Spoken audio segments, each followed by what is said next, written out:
Nest inkubatorimizda yangilik. Inkubatorga endi har doimgidek 800 gramm boshida suv quyib, keyin har 3 kunda suv quymaysizlar.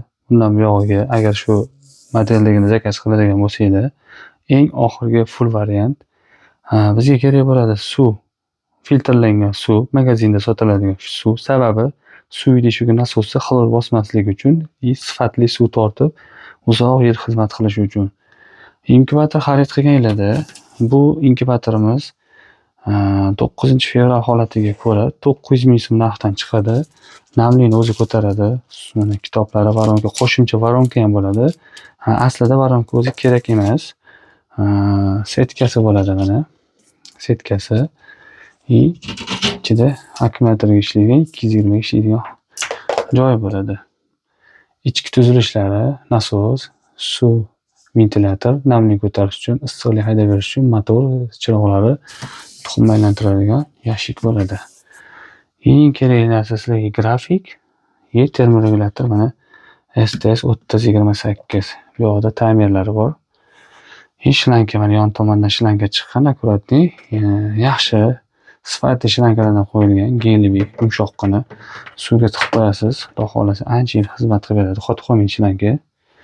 Buni ishlatish uchun 6 tokka tiqib ko'rsatib beraman. Inkubator ulab olindi. 10 litr baklashga yana 4 litr suv solib keldim. Endi tekshirib ko'rsatib berish uchun. 220 tok. Bu akkumulyatorga, qizili plyusga, qorasi minusga. Inkubatorni tokka tiqamiz.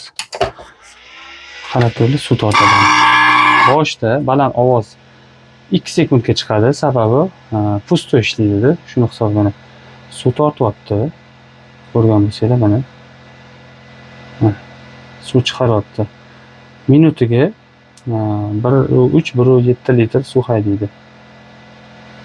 750-800 gramm miqdorda suv bo'lgandan keyin inkubator o'zi avtomatik tarzda o'chadi. Suv tortishdan o'chadi. Hozir nasos ishlayapti.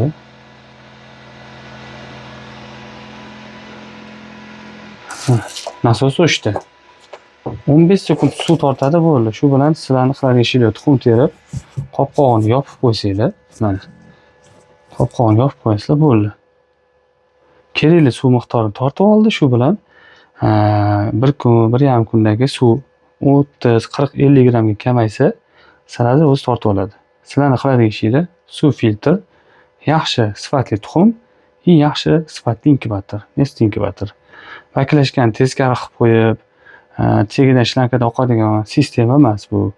O'zi avtomat, o'zi kerakli miqdor to'ldiradi, kerakli miqdor to'lganda o'zi o'chadi. Ercom inkubator bilan birga bir qilib sistema ishlangan, nasosda suv tortadi. Ercom ham, bu ham. Qolgan inkubatorlarda suv tortmaydi. Poplok bo'ladi. Bu nasos orqali ishlaydi, elektronniy, aqlli qilib ishlangan.